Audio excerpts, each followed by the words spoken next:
उन मनीष कश्यप पर लगाना ये कहीं का भी शोभा नहीं देता है। राष्ट्रीय सुरक्षा के लिए क्या खतरा था मनीष कश्यप? बिल्कुल नहीं। वो तो यही बता रहा था कि बिहार के करोड़ों मजदूर मजदूरी करने दूसरे स्टेट में जाते हैं और बिहार में उद्योग धंधे इसीलिए नेता नहीं लगाते हैं कि यहाँ से मजदूर सप्लाई होता रहे। तो इस कॉन्ट्रैक्टर लेबर पे ही कुठाराघात करी थी मनीष कश्यप ने, और इसको आवाज़ दबाने के लिए, इसका मुंह बंद करने के लिए इस पर राष्ट्रीय सुरक्षा कानून जैसा काला कानून लगा दिया गया है, जो कि बहुत ही खतरनाक है। भारत के संविधान में भारत के हर आदमी की आस्था है, न्यायपालिका में आस्था है, और न्यायपालिका मनीष कश्यप को जरूर न्याय देगी। नमस्कार, आप देख रहे हैं खबर इंडिया। मैं मोहन सिंह रावत। हम बात करते हैं मनीष कश्यप की।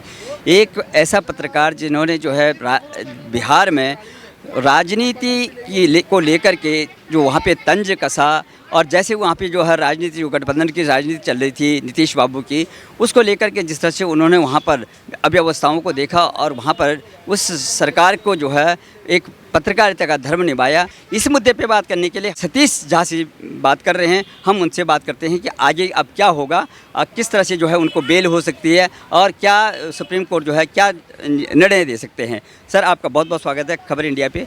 क्या देखते हैं आप मनीष कश्यप के मामले में? जैसे कि आज सुनवाई हो रही है, उन्होंने अपील किया था, याचिका दायर की थी कि मेरे साथ जो है अन्याय हो रहा, राष्ट्रीय सुरक्षा कानून जो है उनको लगाया गया, और सुप्रीम कोर्ट अभी हियरिंग कर रहा। आगे क्या होने वाला है? देखिए, अभी सुप्रीम कोर्ट में उनकी वकील, उनके तरफ से जो वकील हैं वो बहस कर रहे हैं और सुनवाई हो रही है। मुझे उम्मीद है घंटा 2 घंटा में या शाम तक बहुत ही सुखद समाचार आपको मिलेगा। जहाँ तक मनीष कश्यप की गिरफ्तारी की बात है, मैं पहले भी बताया हूँ, अभी भी बता रहा हूँ, ये बिल्कुल निहायत ही गलत है, और वो भी बिहार पुलिस ने गिरफ्तार करी। बिहार का रहने वाला है मनीष कश्यप, और तमिलनाडु पुलिस को सौंपा गया है। यह कितनी खतरनाक प्रवृत्ति है, इसकी आप अंदाज़ा नहीं लगा सकते हैं। ऐसे यूट्यूबर को, ऐसे समाचार दिखलाने वाले को, ऐसे सच्चाई से अवगत कराने वाले को गिरफ्तारी होने लगे तो देश में अव्यवस्था का आलम लग हो जाएगा। मुझे ऐसा लगता है कि जितने राज्य में क्षत्रिय पार्टी की सरकार है वो अपने विरुद्ध कुछ सुनना नहीं चाहती है। आप बिहार की क्यों, आप बंगाल में भी यही हाल है, तमिलनाडु में भी यही हाल है, क्योंकि तमिलनाडु पुलिस ले गई है। तो अपने विरोध के स्वर को दबाने की जो प्रवृत्ति है ये बड़ी खतरनाक प्रवृत्ति है, और उस पर भी राष्ट्रीय सुरक्षा कानून मनीष कश्यप पर लगाना ये कहीं का भी शोभा नहीं देता है। राष्ट्रीय सुरक्षा के लिए क्या खतरा था मनीष कश्यप? बिल्कुल नहीं। वो तो यही बता रहा था कि बिहार के करोड़ों मजदूर मजदूरी करने दूसरे स्टेट में जाते हैं और बिहार में उद्योग धंधे इसीलिए नेता नहीं लगाते हैं कि यहाँ से मजदूर सप्लाई होता रहे। बड़े बड़े उद्योगपति चाहते हैं कि बिहार में उद्योग नहीं लगे, क्योंकि बिहार में उद्योग लग जाएगा तो बिहारी वहीं पे नौकरी करेगा, बिहार के मजदूर बिहार में ही नौकरी करेंगे, तो दूसरे राज्य में जो बिहार का मजदूर सप्लाई होता है, लेबर सप्लाई होता है, उसका काम रुक जाएगा, उनकी प्रगति बाधित हो जाएगी। तो करना ये चाहिए था कि बिहार में उद्योग धंधा लगाना चाहिए था और बिहार के लोगों को यहाँ उत्पादन बढ़ाना चाहिए था। लेकिन बिहार के स्थानीय नेताओं के कारण यह उद्योग धंधे दूसरे राज्य में लगता है, और जो बिहारी मजदूर करता है, खून पसीने की मेहनत से मजदूर करता है, वो अपने राज्य के लिए नहीं कर पाता, वो दूसरे राज्य में कॉन्ट्रैक्ट लेबर बन जाता है। तो इस कॉन्ट्रैक्ट लेबर पे ही कुठाराघात करी थी मनीष कश्यप ने, और इसको आवाज़ दबाने के लिए, इसका मुंह बंद करने के लिए इस पर राष्ट्रीय सुरक्षा कानून जैसा काला कानून लगा दिया गया है, जो कि बहुत ही खतरनाक है। और मुझे उम्मीद है कि अभी जो बहस चल रही है उस सुप्रीम कोर्ट में, उसमें मनीष कश्यप को निश्चित रूप से राहत मिलेगी, और इन लोगों के मुंह पे तमाचा लगेगी कि किस तरह नाजायज रूप से मनीष कश्यप को बंद किया गया था। यह भारत की न्यायपालिका बहुत ही मजबूत है। भारत के संविधान में भारत के हर आदमी की आस्था है, न्यायपालिका में आस्था है, और न्यायपालिका मनीष कश्यप को जरूर न्याय देगी। जिस तरह से आप देख रहे हैं कि चाहे वो पुलिस, तमिलनाडु की पुलिस हो या बिहार की पुलिस हो, किस धारा के अंतर्गत जो है इतनी त्वरित कार्रवाई हुई है, इससे भी जो है बहुत बड़ी बड़ी अपराध हुई हैं। चाहे कि सुशांत सिंह राजपूत का जो है केस जो है इतना लंबा चला, तमाम जो है फिल्म स्टार्स है उनका जो है कई महीनों तक जो है केस चलते रहे, लेकिन जो है सुनवाई नहीं हुई है, कोर्ट तक नहीं गया मामला। इस तरह से जो है और गया भी है तो उनको तुरंत जो है उनको ये राहत मिल गई, लेकिन इनको जो है राष्ट्रीय सुरक्षा कानून के अंतर्गत इस तरह मुद्रुई जेल में अभी रखा गया, और अभी वो न्यायिक हिरासत में है। अगर राष्ट्रीय सुरक्षा कानून लगा तो 3 महीने तक उनको जमानत नहीं मिलेगी और कोर्ट नहीं देगा। तो इस तरह से पुलिस की कार्यप्रणाली पे क्या कहेंगे? देखिए, राष्ट्रीय सुरक्षा कानून जो NSA है उसमें 3 महीना ही नहीं है, सरकार चाहे तो 1 साल तक उसे बंद रख सकता है जिस आदमी को राष्ट्रीय सुरक्षा कानून में बंद किया जाता है। और राष्ट्रीय सुरक्षा कानून में एक और प्रावधान है कि जिसको गिरफ्तार किया गया है वह अपनी बेगुनाही का सबूत देगा। जिसने गिरफ्तार किया है वो ये सबूत नहीं देगा कि हमने क्यों गिरफ्तार किया है। तो ये बड़ी खतरनाक कानून है, ये आतंकवादियों पर लगाया जाता है। और यदि इस तरह से गिरफ्तारियां होने लगी तो क्या आपको लगता है दिल्ली में जितने मोदी विरोधी ये पत्रकार रात में सो के सपना में देख के उठते हैं कि कल क्या गाली देना है और सुबह उठते ही गाली देने लगते हैं, वो कोई बाहर रह पाएंगे? और यदि इसमें से किसी को भी गिरफ्तार कर लिया जाए तो यही जो क्षत्रिय पार्टी की सरकारें हैं वो जमीन आसमान एक कर देंगे। लोकतंत्र खतरे में है, लोकतंत्र खतरे में है। इससे अच्छा जितने छोटे छोटे क्षत्रिय पार्टियों की सरकारें हैं उनसे अच्छा तो पाकिस्तान की सरकार है। आप देख लीजिए आज पाकिस्तान में यूट्यूबर को कितनी पाकिस्तान की आलोचना करता है, कितनी भारत की प्रशंसा करता है। मैं गारंटी देता हूं कि भारतीय यूट्यूबर यदि भारत की इतनी प्रशंसा करने लगे तो ये क्षत्रिय पार्टी की सरकार जो विरोधी दल की है उनको भी बंद कर दे, जबकि पाकिस्तान में उनको नहीं बंद किया जाता है। तो वास्तव में जो लोकतंत्र खतरे में है वो क्षेत्रीय पार्टी के कारण खतरे में है। जो जगह जगह जातिगत पार्टियां उभर गई है, विभिन्न दबाव शबू उमड़ गए हैं, उसके लिए खतरे में है। तो भारत को चाहिए कि एक भारत में पूरा ओपन कानून होना चाहिए। नहीं तो ठीक है, रशिया में कानून है कि कोई भी पत्रकार कुछ भी बोल सकता है, 30 दिन के अंदर उसे यह बताना पड़ेगा कि यह कैसे सही है।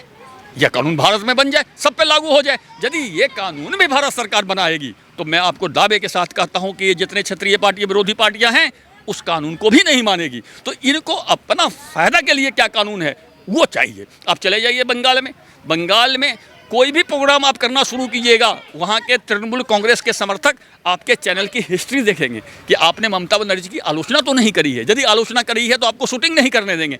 ये स्थिति है क्षेत्रीय पार्टी की।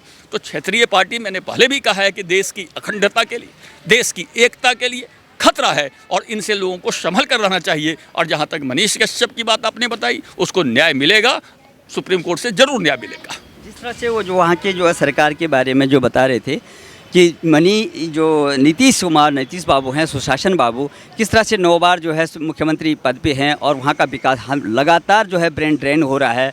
बिहारी मजदूर जो है, मजदूर से लेकर के एक बुद्धिजीवी वर्ग तक जो है ये प्रवास में है, लेकिन वहाँ पर विकास नहीं हो पा रहा है। और अब नीतीश कुमार कह रहे हैं कि अब आने वाला जो चुनाव होगा उसमें तेजस्वी यादव जो है मुख्यमंत्री बनेंगे। लेकिन मनीष कश्यप ने ये कहा था कि हम 9वीं पास हमें 9वीं पास मुख्यमंत्री नहीं चाहिए, हमें विकास पुरुष चाहिए जो बिहार का विकास करे। तो क्या इसी का टीस तो नहीं निकाल रही है बिहार सरकार? देखिए, मैं व्यक्तिगत रूप से पढ़ाई लिखाई से राजनीति को नहीं तौलता हूँ। मैं आपको स्पष्ट बता दूँ, क्योंकि हमारे देश में लाखों गांव में जो प्रधान होते हैं, मुखिया होते हैं, वो अंगूठा टेक भी होते हैं, लेकिन इतना अच्छा काम करते हैं जिसकी आप कल्पना नहीं कर सकते।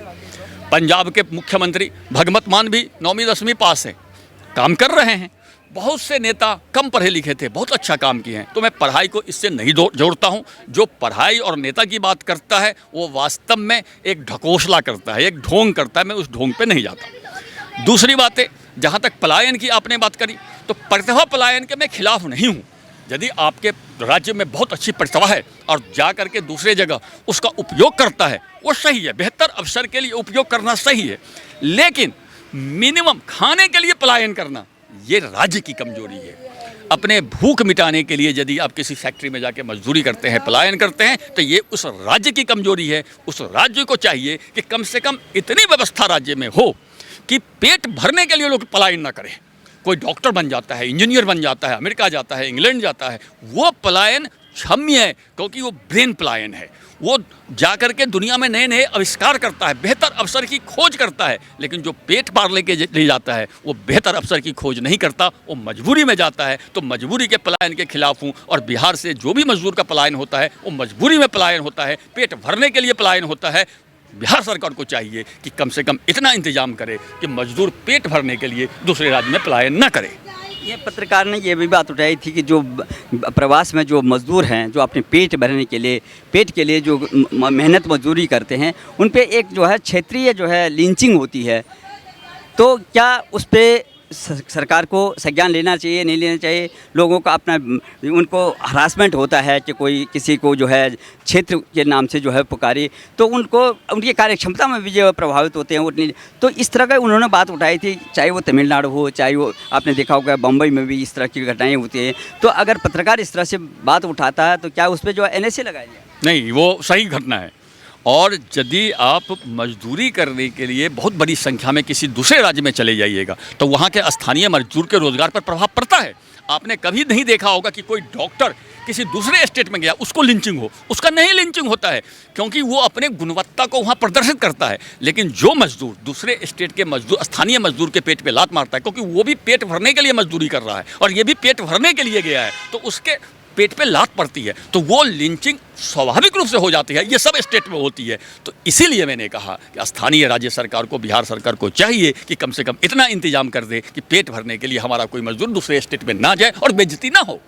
तो क्या लगता है कि जिस तरह से अब ये जो फैसला आने वाला है उसमें NSA जैसा बहुत बड़ा जो है ये कानून है उनके अंतर्गत में, और वो अब क्या होने वाला है? क्या बरी हो जाएंगे?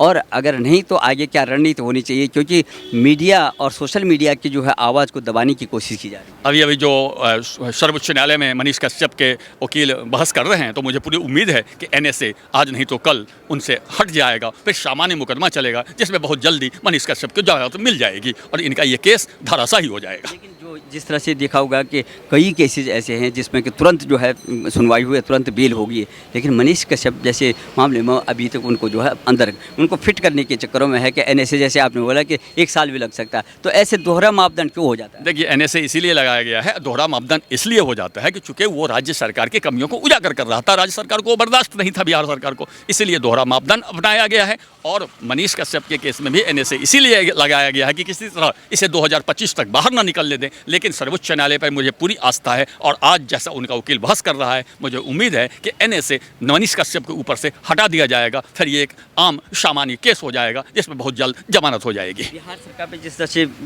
वो सवाल खड़े कर रहे थे, क्या बिहार सरकार को जो है राजनीतिक फायदा हो सकता है इसमें जो बिहार वर्तमान में है? बिहार सरकार को कोई राजनीतिक फायदा नहीं होगा इस केस से, उल्टा बिहार सरकार को नुकसान होगा। मनीष कश्यप के साथ जो दुर्व्यवहार किया जा रहा है, जो NSA लगाया जा रहा है, इससे बिहार सरकार को नुकसान होगा और बिहार सरकार को ये पता चल चुकी है। इसलिए आप देखिएगा बिहार का नेता कोई भी आप मनीष कश्यप पर बयान देने से डरता है और ये डर उनमें बैठ गई है और ये डर अच्छा है। सुशासन बाबू क्या 2024 में लॉबिंग कर रहे हैं कि देश के प्रधानमंत्री की, तो क्या उससे फर्क पड़ेगा? दूर दूर तक कोई कल्पना भी नहीं कर सकते। उनका समर्थक भी नहीं मानता है कि 2024 में कोई वैकेंसी प्रधानमंत्री के लिए है। पुनः 2024 में नरेंद्र मोदी ही इस देश का प्रधानमंत्री बनने वाले हैं। ये सारे विरोधी जानते हैं, सारे देश की जनता जानती है, इसलिए इस पर बहस निरर्थक है।